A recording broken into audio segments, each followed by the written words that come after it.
Hey guys, you wanna know how I feel right now?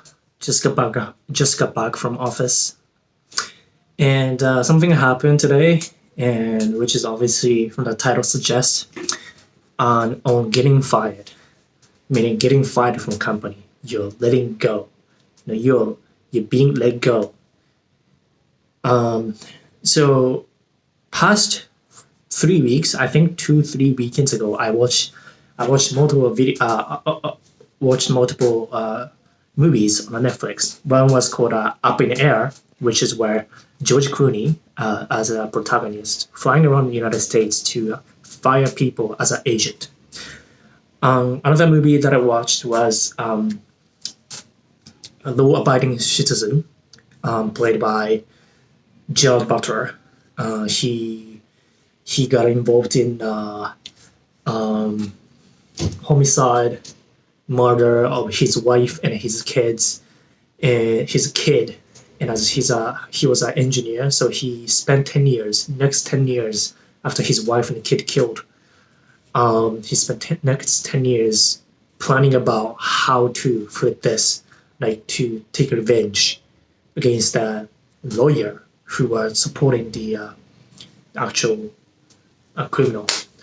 So two things combined happened today, which is really getting fired.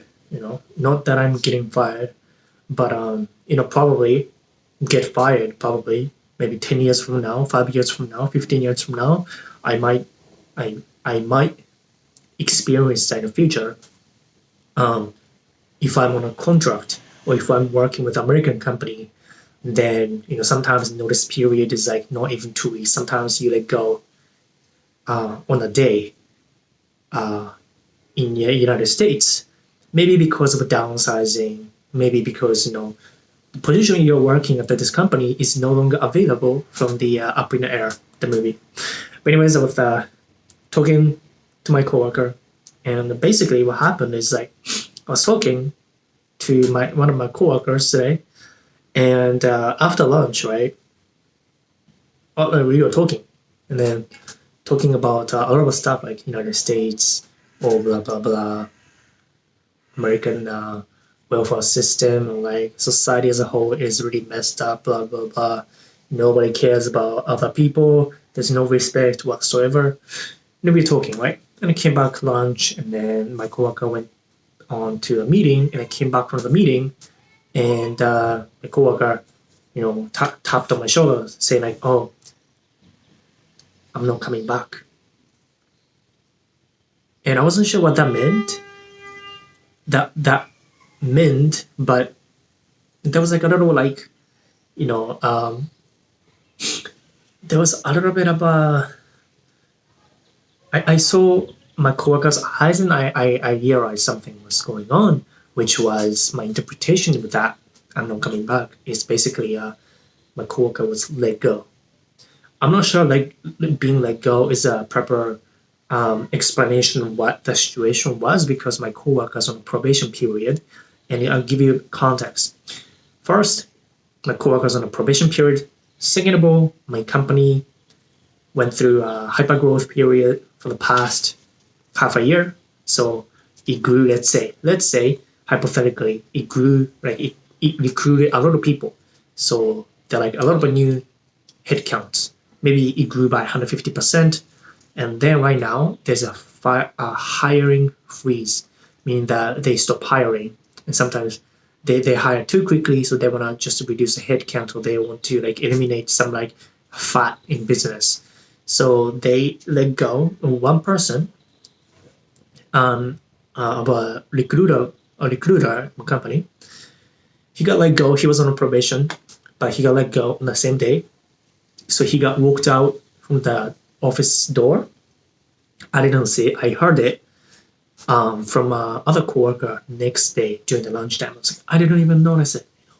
And then because of that situation, prior week, I learned that my coworker just got let go, got fired or something.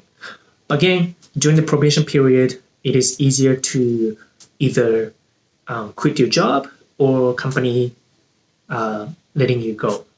Usually in Germany, um, the the labor law is pretty strict and it's for employees as opposed to employers like in the United States. So in Germany, um, you need to give a company or like employer 3 month notice usually.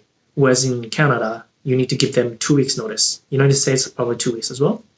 But from the company side in Germany, they cannot really fire people unless there's some significant reason, like downsizing, like like a little downsizing, or extremely underperforming. But in general, German company cannot really fire people if you are doing a decent job. Whereas in the United States, you can get fired on the same day for no reasons. It could be because of downsizing for sure, but it could be with the codes. With the codes meaning you are not performing and you are on a improvement plan or something like that to improve your performance. You are on the plan, and then company can make reasons like, oh, you didn't perform at a certain level expected, therefore I need to let you go. That's a second case scenario. Third case scenario is you can let go for no reason, probably in the United States. Canada as well, you can be let go in 2 weeks, or even if after probation. So Germany, I just gave you a background, like Germany, how like labor law is pretty strict for employers, not employees. But I just saw that happening, and I was like, I feel like I'm vomiting, feeling like when you are standing straight, you feel confident and strong, your chest up, and then suddenly I feel like I'm like my shoulders are slouching down, like I cannot stand up straight, kind of thing. I feel like I'm vomiting, like puking. That's kind of like weak, soft feeling that I'm feeling since that happened. And it was so quick, because exactly I remember like what we are talking about. We're talking about Japan, like movies. I was introducing like Studio Ghibli movies to my coworker about. We were talking about East and West comparison of cultures and stuff like that, like a spiritual Zen, um, all sorts of stuff. And then boom, and it's not that my coworker was underperforming. I could clearly guess it was because of the current company situation, hyper growth followed by hiring freeze, and then try to reduce that a little bit of a fat in business to try to streamline the business or something like that. Um, so so this is the one, talking about with you guys. And then how does this relate to you? If you're a software engineer, or if you're working, let's say in Japan, United States, Canada, Germany, or wherever you are right now, think about it. The thing that I want to talk about today is, what does it mean to you? 10 years from now, maybe you're deep in a relationship, maybe you're already married. 10 years from now, you decided to buy a house, you decided to get mortgage from a bank, you decided to buy a car, and you decided to have a loan, borrowing money from bank. And let's say you buy a house, maybe $750,000, $750,000, which is pretty common these days in Vancouver. One house is going to cost you $1 million, right? So let's say a house is going to cost you $750,000, right? 3/4. And you get like 25 years mortgage. And you do calculation, your monthly payment is around $2,000 or $2,500, let's say. You have monthly payment, you need to, that's your responsibility. $2,000 go out of your check every month. Also, you're gonna, safe to assume you're gonna have a car. Your monthly payment for car loan, maybe $500 a month. That's total $2,500 a month, just every single month, because you already have the contract, mortgage, agreement. So you cannot just bail out of the contract all of a sudden. It's a 25 years commitment with mortgage. And then let's say 10 years from now, you have a kid, like a baby, 3 years old, maybe 4 years old. And baby's not gonna die, baby's not gonna go away. Basically, it's a continuous source of expense every month, right? Food to put it in, right? And the bills to pay, rent, mortgage, and then food, and the clothes, and all sorts of stuff, electricity, utilities. It comes down to 25 to $2,500 to $3,000 a month, and all of a sudden 10 years from now you're maybe 40 years old, maybe 45 years old. Let's say you work in Canada, United States, or Germany, or UK, or Japan. 10 years from now, 45 years old, and then suddenly companies business is not doing well, and then therefore they need to downsize, and they need to reduce the headcount. And you are one of the top earners, happen to be top earners because you're 40 in the senior level, like a management level, but they need to reduce the headcount. So you get let go in the company. 1 day notice, same day notice, and you need to walk out from the office. You need to leave all the stuff that belongs to the company, like a laptop and the keys and whatnot. You leave the office. What now? You go home. It's like, what the fuck happened, right? It's like so shocked. What am I going to do? What am I going to do? You need to feed your kid, and then your wife or husband, your wife, and you need to pay the bills, mortgage, car loans, like a cell phone, like a subscription, maybe Netflix, whatever, internet, gym. What are you going to do? All right, this is like from the Up in the Air movie moment. It's like, I devoted myself to this company and you just let me go like that. When I watched it, it was kind of like ridiculous for people to say that because, why would you be married to one company for 20 years and not expect to get fired anytime? You need to always have backup plan. That's what I was thinking. But when you're 45, 50, deep, then the guy said in the movie, what can I expect? I'm already 50 years old. How can I change my career? No companies would hire me if you're 50 or 55, And that kind of hit me.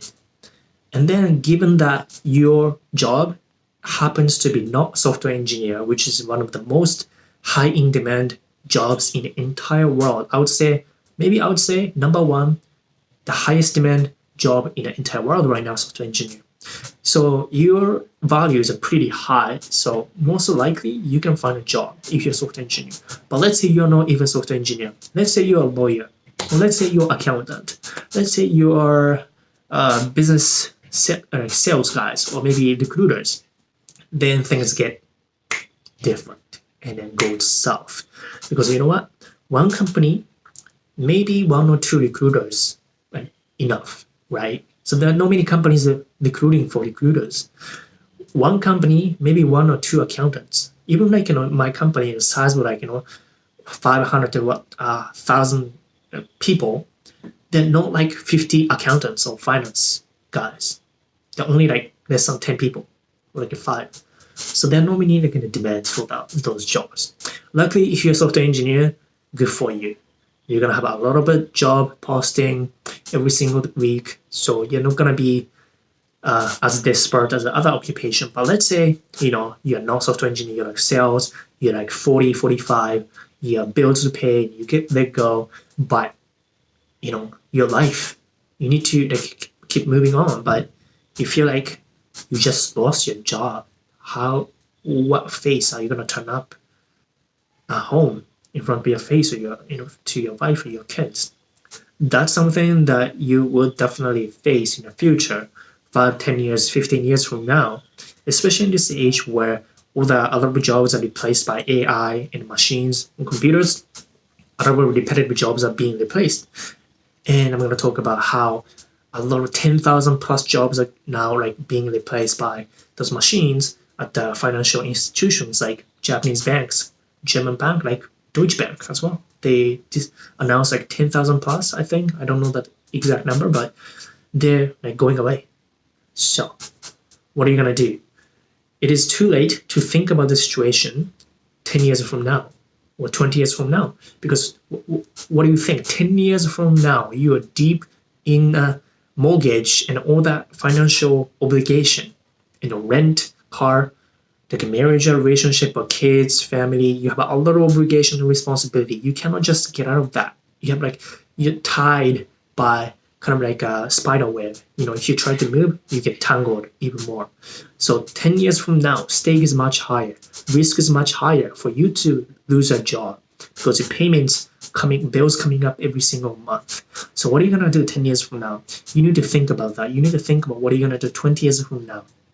20 years from now, the discrepancy between the rich and the poor is going to even widen because of technology. And those people who can control technology is going to be much more wealthy. People who cannot catch up with the technologies cannot basically be falling behind. So 20 years from now, when you're having family, when you're paying for mortgages, when you're deep down in a lot of obligation to responsibility, what would you do if you get fired one day? It's too late when you think about that at that time, because when you're 40, 45, how can you be valuable to other company? You're 40, 45, you're at the senior level, like management level at least, so you need to be really good, or if not, you cannot stand out. And even unless you're a software engineer, or a doctor or lawyer, or those people who have credentials, it's going to be extremely hard. Even as a software engineer, the burden, overwhelming feeding, losing a job, you need to go 2-3 months on a job hunt without income, but still having to pay $2,000 a month every single month for mortgage and food and everything to sustain your family. Even if you might be able to get a job in 3 months, the financial pressure is humongous, right? Think about that. And this should be a lesson for us to learn from now, because it's not that 2 years from now, it's going to be that huge issue for you, because it's going to happen and it's going to shock you emotionally. But 10 years from now, the shock is going to be much, much bigger because your stake is higher, right? Let's think about that. And with that said, I'll end this video today. If you have any experience with letting go, getting fired, or you feel that disappointment, overwhelming feeling about being miserable or failure, don't worry, you're not alone. I have experienced as well. It feels like you're being punched in the face, like getting knocked down all of a sudden, out of nowhere, right? So it's really, really one of the few biggest impact that can really damage, your emotional stability in the daily life. Just like maybe breakup or divorce or something like that. Losing a job is one of the biggest negative impacts to your life. So yeah. Luckily, I'm not getting fired, but I should be prepared, especially if you're working in the United States. With that said, thank you guys for watching. I'll see you guys next time. Bye.